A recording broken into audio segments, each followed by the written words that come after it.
Hello everyone, মই প্ৰেমী গগৈ মোৰ অন্যটি ভিডিঅ'লৈ আপোনালোকক পুনৰবাৰ স্বাগতম জনাইছো। আজি মই আপোনালোকৰ মাজলৈ লৈ আহিছো এটা অতি গুৰুত্বপূৰ্ণ ভাৱ সম্প্ৰসাৰণ আৰু সেই ভাৱ সম্প্ৰসাৰণটো হৈছে বহাগত বাটে পোৱালি মেলে মৰা গৰুৰ চালে বেবাই। এই ভাৱ সম্প্ৰসাৰণটো সকলো ছাত্ৰ-ছাত্ৰীৰ জানি থোৱাটো গুৰুত্বপূৰ্ণ, বিশেষকৈ যিসকল ছাত্ৰ-ছাত্ৰীয়ে এই বছৰ মেট্ৰিক পৰীক্ষা দিব সেইসকলে জানি থোৱাটো অতি প্ৰয়োজনীয়। তেন্তে আহকচোন ভিডিঅ'টো আৰম্ভ কৰোঁ।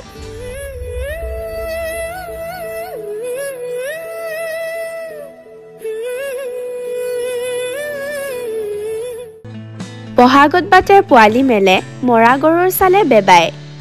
অসমীয়া ভাষাৰ এইটো এটা মনোৰম আৰু অৰ্থবহ ফকৰা। বহাগ মাহত বাট পথৰ সুচলতা আৰু ঢোলৰ শব্দৰ ৰজনজন অৱস্থা বুজাবলৈ এই ফকৰাটো ব্যৱহাৰ কৰা হয়।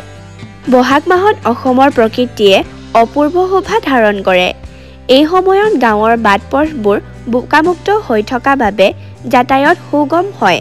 তদুপৰি পথাৰবোৰত শস্য নথকাৰ বাবে সেইবোৰো উদং হৈ থাকে। মানুহে বাট পোনাবলৈ তেনে উদং পথাৰৰ মাজেৰেও অহা যোৱা কৰিবলৈ লয়। ফলত পথাৰবোৰৰ মাজেৰে ভালেমান অস্থায়ী বাটৰ সৃষ্টি হয়। এনেদৰে যেনি তেনি বাটৰ সৃষ্টি হোৱাকে বহাগত বাটে পোৱালি মেলা বুলি কোৱা হয়। আনহাতে বহাগ মাহতে উদযাপিত হয় অসমীয়াৰ অতি আদৰ আৰু হেঁপাহৰ ৰঙালী বিহু। বিহুৰ নৃত্য গীতৰ অপৰিহাৰ্য বাদ্য ঢোল। এই ঢোলৰ তাপলি প্ৰস্তুত কৰা হয় মৰা গৰুৰ চালেৰে। বিহুৱা ঢুলীয়াৰ ঢোলৰ চেৱত অসমৰ আকাশ বতা মুখৰিত হৈ উঠে। ঢোলৰ এই শব্দকে মৰা গৰুৰ ছালৰ বেবনীৰ সৈতে ৰিজোৱা হৈছে। ধন্যবাদ।